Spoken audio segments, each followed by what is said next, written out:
Welcome to this week's EMBN show. We've got a great show lined up for you guys. We're catching up with Steve, who's out at KTM headquarters, catching up with the main man himself, Troy Lee. That is pretty cool. Plus, we've got some new products to talk about. We've got some Goodyear tyres and a bike from Radon. Got all the regulars coming up, the bike vault, where in the world. Stick around, it's going to be a good one.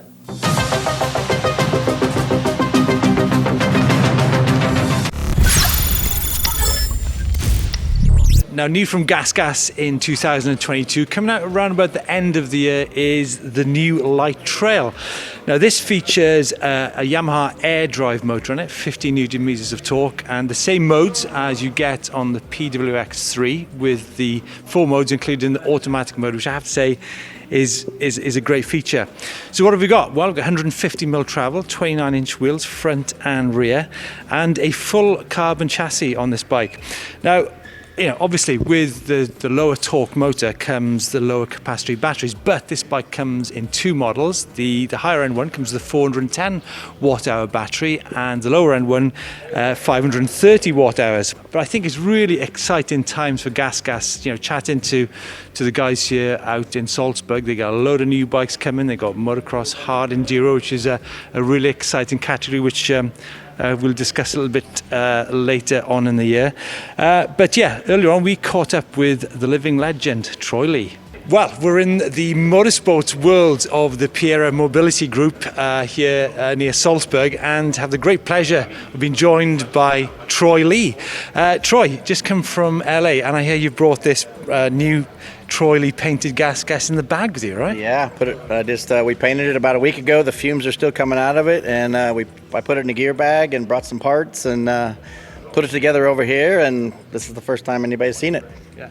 Now, many of you might not know, but Troy is actually one of the pioneers, I guess, of e-mountain bike riding, right? You've been riding e-bikes for a long time. Yeah, and I've been riding e-bikes for 10 years. Got hurt racing motorcycles pretty bad, got a bunch of screws with me, and started riding e-bikes and putting e-bike races on, and ever since I started riding them, I just went, these are the future, you know, and I really believe in them. They're just so much fun. They just make your playground twice as big, and especially living in Laguna Beach, because it's, you know, 5 minutes down and then half hour up, and I think it's the future. How many, give us an idea, how many times a week, I mean, you must go riding motocross, you must go riding e-bikes. How many times a week are you riding your e-bike at the minute? I'm usually riding 3 or 4 times a week on my e-bike. Try to put a motorcycle ride in there too, once a week.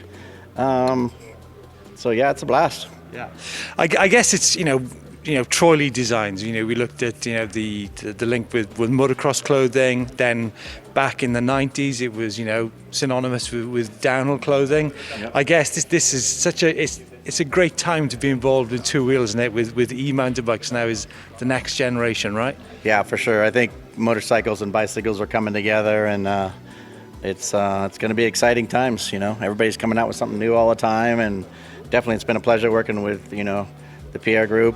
They keep just giving me new opportunities all the time, and you know, running the GasGas motocross team has been amazing. Having a 450 rider like Justin Barsha, I think we're 2nd and 3rd in the championship, and it's hopefully we do that with bicycles now here too. Yeah, I have to say congratulations on that win as well on the Supercross. But I get maybe e-bike racing. What's your thoughts on e-bike racing? I think e-bike, you know, especially the e-enduros, I think it's the future for sure. I mean, I want to go do it myself. Right, we'll see you on the EWS this year. Troy, talk us quickly through some of the colour on this bike is absolutely stunning. What colours have we got going on here? Well, we got a candy red. We laid down like a white pearl first, and then shot candy red over it, kind of a hot rod red. Left the back off flat black here, and then brought a little bit of blue in to kind of work with our motor. I wanted to feel a little bit like our motocross team. Put the anodized hubs on.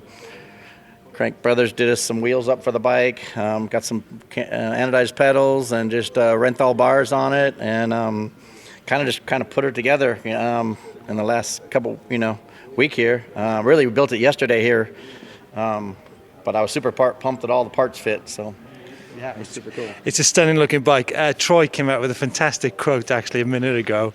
When you won the Supercross, you said the guy said the helmet painters beat everyone, right? Yeah, I love when some of the teams out there go, man, the helmet painters beat us, man. I still love being referred to as the helmet painters, man. That's where I started. That's my roots. Well, Troy, coming up with bikes like this, I'm sure all of you will agree, is super exciting. And, you know, to have something special like this is great to see. Troy, thanks so much for joining us. Thank you. Goodyear, the car tyre manufacturer, have been pushing into bikes the last few years, but they've just relaunched some new tyres, haven't they, Chris? Yeah, they have. You've got the MTR and the MTF range, so it's under the Newton banner, which was previously coming from those guys. And these tyres, they're not e-mountain bike specific, but they do look pretty good, especially in those, you know, heavier casings. You've got Trail, which is a lightweight tyre. You've got the Enduro, which is kind of like the middle ground, and of course the downhill versions, which have got those big, heavy casings, sticky compound, you know. It looks bang on for e-bike use, to be fair. Yeah, I always look to the weights, to be fair, to tell me how much protection the tyre's got. Anything over about a kilo is good enduro tyre, and then sort of 1,500 around there. And this looks like it's 1,420 for the downhill tyre, so good protection. I guess you run downhill tyres more often than not. Yeah, I think so. Especially, I think on the sidewall of the tyres is really important. Weight of the e-bike. You know, if you run low pressures and you've got no inserts in there, you do get pinch. You know, you do damage the tyre, get slits in the side of the sidewall, especially on those lighter weight tyres. And if you're in the berms, you know, laying it over, you do get a lot of tyre roll. Especially. I noticed that with my trail tyres, actually. I've been riding on my Knievo SL, that you will burn them a bit, but I kind of like the lightweight tyre if I can get away with it. Can't always, to be fair. Definitely. But yeah, these look really good. As you mentioned, 1420 for the grams for the downhill version. If you want a bit of a lightweight tyre, you've got a trail version coming in at 1,070 grams.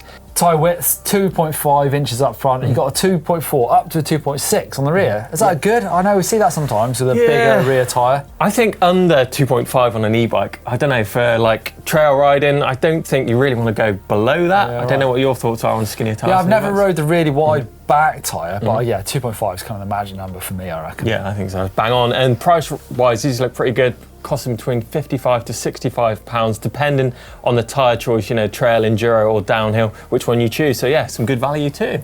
Right, if you're into participating or competing, then the Bosch e-bike challenge is back. It's the sixth season. It's got 6 venues. The first one kicked off last weekend, actually, in Riva del Garda, for that part of the festival. Steve was at. Those videos are really good, actually, some cool new bikes. Then you're moving over to Germany, Villingen, and got Flachau in Austria, Teen Valdez there. That'd be interesting. No trees up there. And Verbier, and the finale takes part in Scotland. So, Chris, you going along for the... Yeah.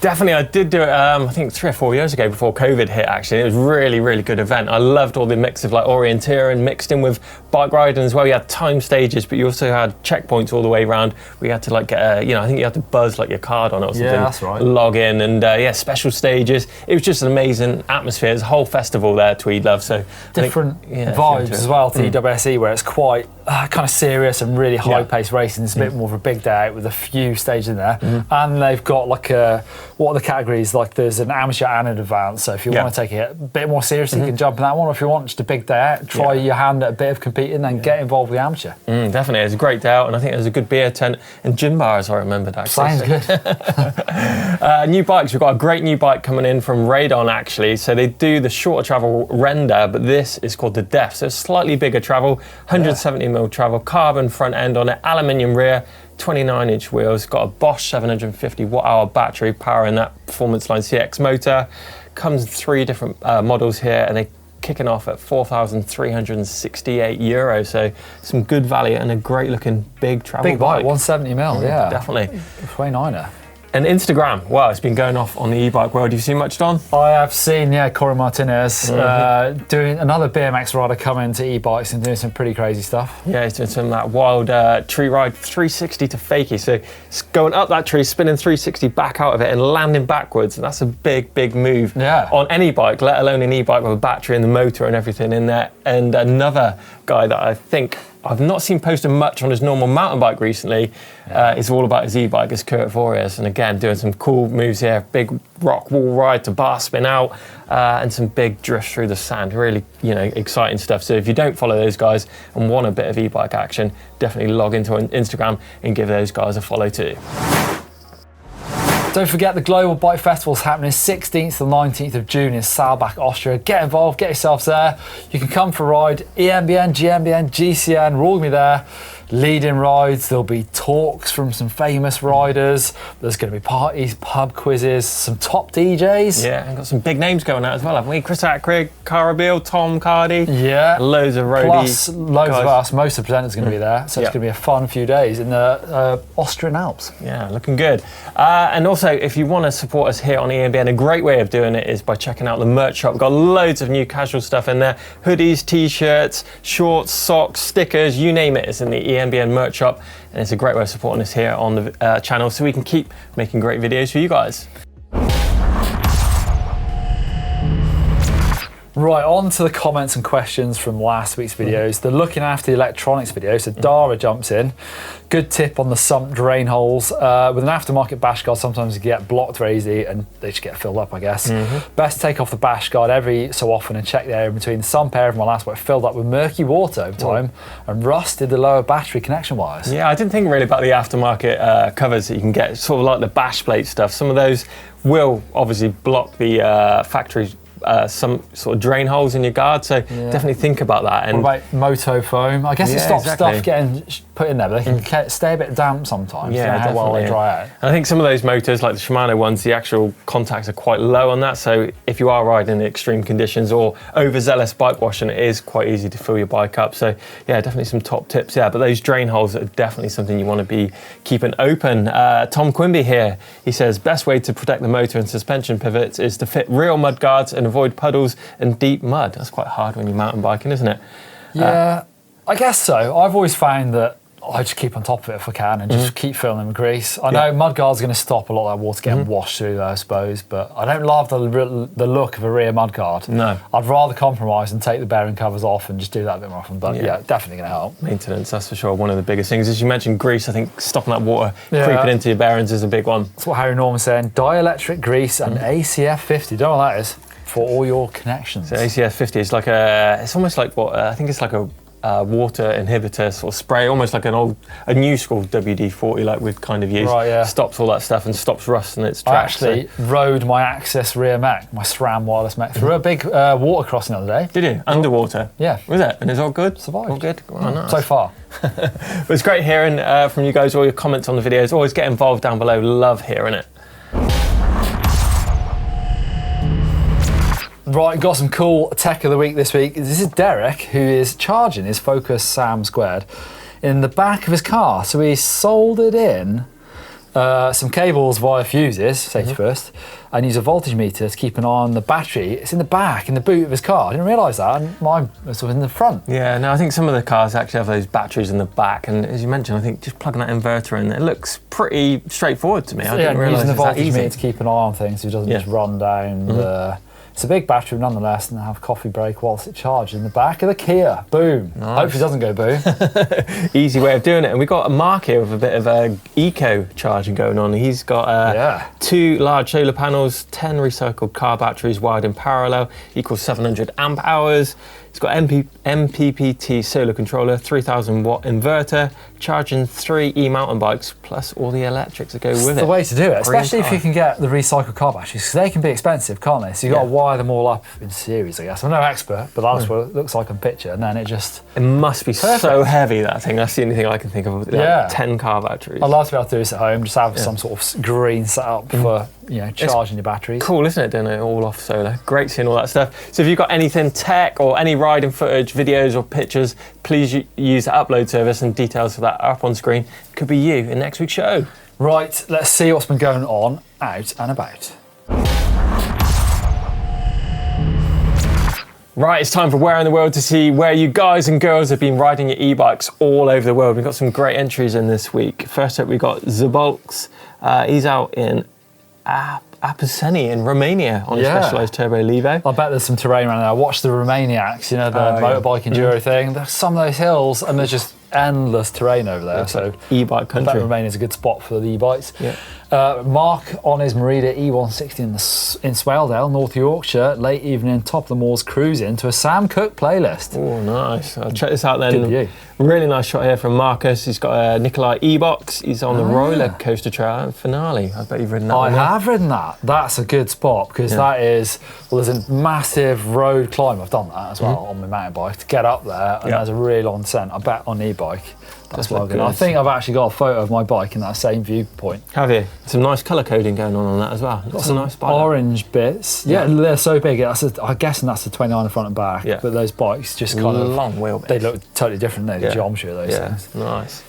Lovely. And we've got another Focus. This is, how do you say Yao, I think, in Portugal. Where's that? It kind of looks like Sintra, but I don't know actually. But that is just rolling along in Portugal, sun going down. Some big elevation there. Look how small that town is in the back. And the last shot in Where in the World is from Diana on her high bike full 9 out in Goodyear Mountain. Oh, don't know where that is. It looks like US, Goodyear Mountains. I'm not sure, let us know. That looks again, some massive elevation, real moody sky.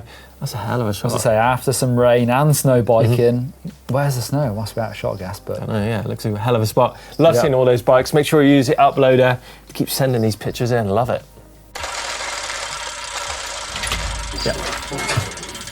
Right time to see some of your bikes in the bike vault. We're starting off with Diego Scott Genius. Whilst I'm thinking of Scots, you know the Scott, is it called the Patron? The one, Steve did a thing on the show. Obviously it's not that new. What do you think about that bike? I quite like it. I don't. You don't like it? The cable's everywhere. Anyway, the Genius, I think, is a great looking bike. So they do a Ransom as well, same shape. I think that's a cool looking bike. And this is the E-Ride 900 tuned in Zurich. I reckon that's super nice. Although I don't think their other bike is. Definitely super nice. Wow, we've got a brace of e-bikes here. I think we've got this from Romeo. 2021 Specialized Levo in Massachusetts. Got a Yamaha as well there. Yeah. High bike and a Bulls. Yeah. All sorts going on. What was your favourite bike out of those four? I don't know. I'm quite liking the high bike. Is it? No, what's this here? A Bulls, actually, that green. Zooming in. Kind of like the look of the Yamaha thing. Yeah. Kind of a long top tube. I like that. It's cool. We don't see too many of the Yamaha, but it's like, definitely. Super nice, I think, on that. Yeah, right, moving on to Derek, another Derek, must be the same guy, riding his Focus Sam Squared. This is in Auckland, New Zealand. Look at the, looks like there's good trails in those hills, proper rolling hillside. What's that? Is that kind of a protection kit on the frame? It's like a cow, I don't know, it's kind of like a cow print or something. There's definitely some full-on customization going on this, isn't it? Coil shock. Saying one bit of advice you said about not needing to have high seat when climbing worked, so don't use it anymore. Nice. Gotta love the e-bikes. That's the Steve Jones technique with the slammed seat. I wasn't a big fan, but I got into it, especially in winter, to get the drive coming from that rear tyre. What are we saying? I think super nice, it's gotta be. Looks like Keith has been putting in the miles here. He's at the summit of Snowdon. He's on his 2022 Levo Expert. Took a ride up Snowdon on the Lamberis path, descending on the ranges. Really lucky with the weather. Looks an amazing shot. That's the way to do it. I've never been up Snowdon in all my years of living not that far away. And I bet e-bike. Have you done it? Yeah, I've done it a couple of times on the e-bikes, and I think we pretty much went 95% of the road all the way up without putting our feet down, actually. It's just that last little bit to get up to the actual summit is really big step. So I don't think, unless your hands ready, you're not going to be getting up there on your e-bike. Well, even Danny Mac? Or maybe Danny Mac. Okay. That's good though. Super nice, definitely. Yeah. Look at that. One of those, I don't know what the colour is, kind of pinky, purpley. Santa Cruz Bullet in Colorado Springs. Look at the weather. 666. Whoa. There you go. Number of the beast. Gotta be super nice for that, I think. I've got another heckler here from Jason. He's out in Heartland Bike Park in Victoria, BC, enjoying a grand day out on the new e-bike. Looks really cool, that bike. Really low, sort of slung along as well. It's the heckler's the bigger one than the Bullet. I think you get more travel. Nice. I think that's a super nice move for that. Rob on his Meta Power SX signature at Llandegla. Waited almost 12 months to take delivery of the Meta. Finally had the opportunity to take it for a ride and appreciate the Welsh hills. And I know that first climb there is pretty brutal, so I bet it's well good for zipping up the hill. And you can do some laps as well. You can like cut little bits of the main lap and come back. Nice. Well good. Never ridden there. Last bike in the bike vault is from Barry. He's got Giant Trance E+2 and a Focus Jam Squared 6.7 Alcom Khan on the Scenic Drive. Stopped for a bit of a break on that picnic table. First trip out on the new e-bikes, absolutely loving it. I bet. I think that, again, it's got to be a super... Got to be. Another good UK trail center. Definitely. Session on e-bikes, so love to see it. Yeah, but that is it for this week's show. Don't forget to get involved. Use that upload service for anything you want to get featured on the show. Give us a thumbs up if you've enjoyed it, and make sure you subscribe to us here on EMBN. And whilst you're there, order your tickets to the Bike Festival and check out the merch shop for sure. Come and ride with us. See you next week.